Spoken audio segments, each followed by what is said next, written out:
Selamat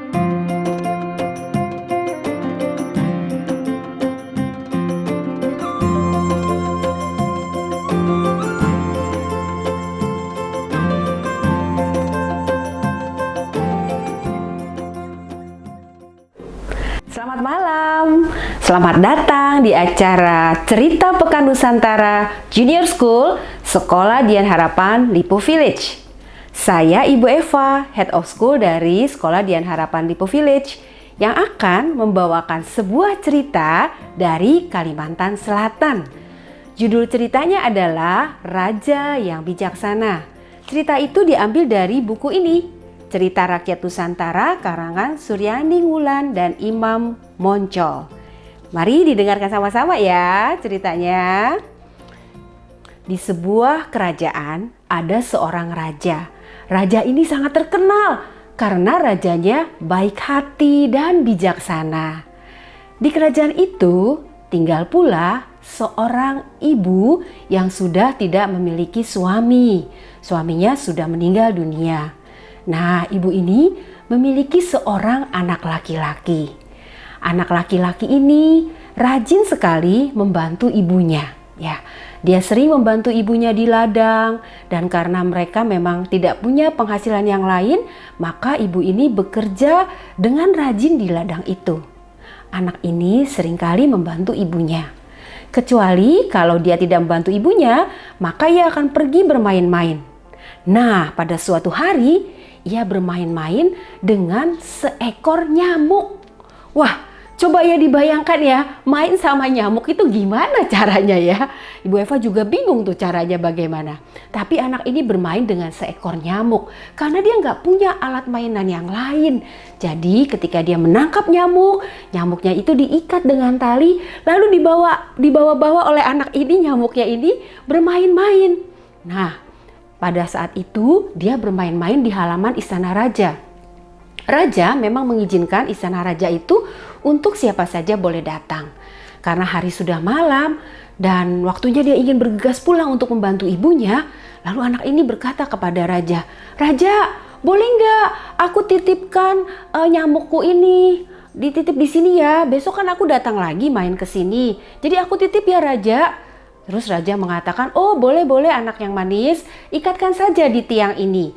Besok kamu boleh datang lagi dan nyamukmu kamu ambil lagi untuk main." Gitu ya kata rajanya.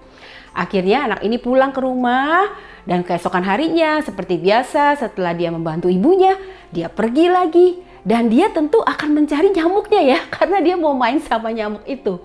Lalu ketika dia datang ke istana raja, dia cari nyamuknya udah nggak ada. Tinggal talinya aja. Wah, pasti nyamuk aku ini dimakan sama ayam nih gitu ya. Lalu dia pergi lagi mencari raja. "Raja, ya anakku. Raja, nyamukku dimakan sama ayam." "Wah, nyamuk kamu dimakan sama ayam. Ya udah kalau gitu ayamnya saya berikan kepadamu," kata raja gitu ya. Jadi raja memberikan ayam jago kepada anak ini. Wah, anak ini senang sekali mendapatkan ayam jago dan dia mengatakan kepada raja, "Terima kasih Raja, terima kasih. Pasti ibuku senang sekali mendapatkan ayam jago ini." "Raja, tapi aku susah juga bawa pulang ayam ini ya. Aku titip ya Raja ayam ini di istana." "Ya udah kamu ikatin aja, ya udah boleh titip aja di sini dulu ya. Besok nanti kamu ambil lagi." Ya, malam berlalu, besok datang lagi pagi hari. Seperti biasa dia rajin membantu ibunya, lalu dia ke istana lagi untuk mencari ayamnya ini. Ketika dia cari-cari ayamnya, loh kok ayamnya nggak ada gitu kan. Terus dia lihat, wah ayamnya udah pergi ke tempat ibu-ibu yang sedang menumbuk padi. Pada zaman itu kalau menumbuk padi menggunakan sebongkah kayu yang sudah dilubangi tengah-tengahnya, lalu di situ ditaruhlah beras-beras itu lalu ditumbuk dengan kayu seperti itu ya. Ternyata si ayam ini kelaparan, jadi dia pergi mencari makan dan dia cari makanan itu beras-beras yang sedang ditumbuk oleh ibu-ibu ini. Digebah-gebah itu artinya diusir-usir gitu ya sama ibu-ibu ini. Ayamnya nggak mau pergi, bandel dia. Akhirnya si ibu-ibu ini karena berasnya itu dimakan sama ayam, kesel kan ya. Akhirnya ayamnya dipentung sama pukulan yang buat menumbuk padi itu. Lalu ayamnya mati. Lalu anak ini menangis. "Ayamku mati, ayam pemberian raja mati. ayamku mati. Lalu dia pergi lagi ke raja. Raja, ayam pemberian raja mati, diketok sama ibu-ibu itu karena dia makanin beras gitu. Lalu rajanya bilang, ya udah, kamu jangan nangis ya, jangan nangis. Jadi diketok sama itu ya, sama tempat untuk untuk menumbuk beras itu dengan alu ya. Iya, ya udah kalau itu sekarang saya berikan alunya ke kamu gitu ya, karena alu itu yang tongkat untuk pemukul itu, memukul ayam ini, maka sekarang ku berikan alu kepadamu. Terima kasih raja, terima kasih. Jadi sekarang dia punya alu ya, sebongkah kayu yang untuk menumbuk padi itu, yang tadinya mementung si ayam itu ya. Lalu dibawa sama dia, raja, tapi ini berat, aku titip lagi ya, karena aku mau pulang sekarang cepat-cepat. Oh ya sudah, boleh ku titip, boleh. Kamu taruh aja di bawah pohon nangka itu ya. Kamu taruh alunya di bawah pohon nangka itu. Besok kamu boleh mengambilnya. Terima kasih raja, terima kasih. Lalu anak ini bergegas pulang kembali. Besokan harinya dia datang lagi. Sekarang dia mencari alunya ya. Lalu cari di bawah pohon nangka. Raja, dia nangis lagi. Loh, kenapa nangis sekarang gitu ya? Ternyata pohon nangka itu ada buahnya besar sekali. Dan buahnya itu sudah matang. Jadi buahnya jatuh terlepas, menimpa alu kayu itu, kayu yang panjang itu, dan alunya patah gitu. Lalu akhirnya raja mengatakan, oke, sekarang alu itu patah karena buah nangka yang besar ini yang wangi dan sudah siap untuk dimakan. Kalau begitu, bagaimana kalau aku memberikan buah nangka ini kepadamu? Wah, terima kasih raja. Raja memang sangat baik hati. Engkau raja yang sangat bijaksana. Terima kasih raja. Tapi raja, ini buah nangkanya gede banget gede.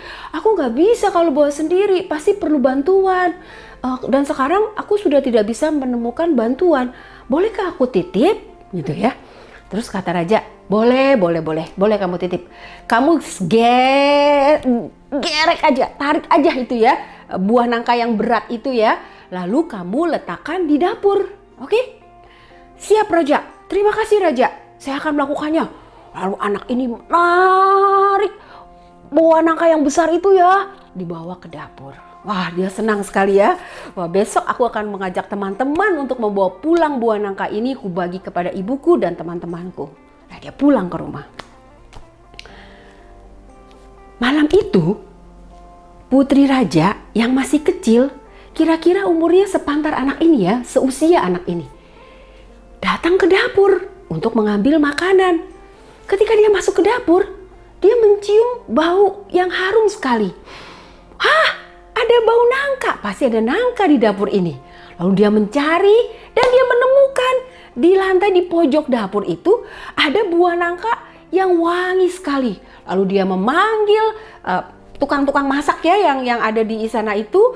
Lalu dia minta tolong dong, ini nangkanya dibuka. Ini pasti nangka ini pasti oleh Baginda Raja sengaja diletakkan di sini untuk aku. Jadi tolong dibuka ya, kita makan sama-sama ya. Lalu akhirnya mereka membuka nangka itu, lalu mereka makan bersama-sama. Mereka gembira sekali makan nangka yang benar-benar matang, jatuh dari pohonnya ya, itu manis sekali gitu. Mereka makan bersama-sama, habislah buah nangka itu ya. Nah, kira-kira besok pagi bagaimana ya? Besok pagi anak ini datang ke dapur bersama dengan teman-temannya ya, karena mau membawa pulang buah nangka ini. Gak ada buah nangkanya, yang ada adalah kulitnya di tempat sampah. Dia menangis lagi dan dia pergi lagi ke raja. Raja, sekarang buah nangkanya gak ada, buah nangkanya hilang habis. Dan ketika aku cari tahu siapa yang makan buah nangka itu, maaf ya Baginda Raja, maaf ya, ternyata yang makan adalah putri Baginda Raja. Oh begitu, kata raja. Kalau begitu, begini saja. Akan aku putuskan untukmu ya. Ingat gak kamu? Pertama-tama kamu punya seekor nyamuk. Lalu nyamukmu dimakan ayam. Lalu kuberikan ayam kepadamu. Lalu ayamnya dipukul sama alu. Lalu alunya kuberikan kepadamu. Lalu alunya patah karena buah nangka. Buah nangkanya kuberikan kepadamu. Buah nangkanya sekarang dimakan oleh putriku. Maka kelak setelah nanti suatu hari kamu sudah dewasa menjadi pemuda yang baik, aku akan memberikan putriku kepadamu. Kata raja begitu. Anak ini waktu itu nggak ngerti ya, dia masih kecil. Apa sih maksudnya raja? Dia pikir dia akan mendapatkan sesuatu nih sebagai penggantinya. Tapi ternyata tidak. Dan kali ini dia tidak membawa pulang apa-apa. Putri raja itu masih kecil pada saat itu. Dengan berjalannya waktu, tahun berganti tahun, anak ini tumbuh menjadi remaja, lalu dia tumbuh menjadi seorang pemuda yang tampan, baik hati, rajin, dan sayang sama semua orang, terutama kepada ibunya ya. Lalu raja ingat kepada janjinya, dan raja menikahkan putrinya kepada si pemuda ini. Nah, anak-anakku, raja ingat akan janjinya. Raja yang bijaksana ini menepati janjinya, meskipun janji itu hanya diberikan kepada seorang anak kecil yang mungkin akan lupa setelah bertahun-tahun berlalu. Tetapi raja tidak lupa dan raja menepati janjinya. Kita juga punya raja loh, raja yang lebih bijaksana dari raja itu. Raja itu adalah Tuhan Yesus yang sudah datang untuk menebus kita dan menyelamatkan kita. Dia memberikan hidup yang kekal kepada kita. Itulah raja kita. Raja ini yang dari cerita Kalimantan Selatan adalah cerita yang baik yang menunjukkan kepada kita untuk selalu menepati janji. Kepada siapapun janji itu diberikan. Terima kasih sudah mendengarkan dengan baik. Selamat malam.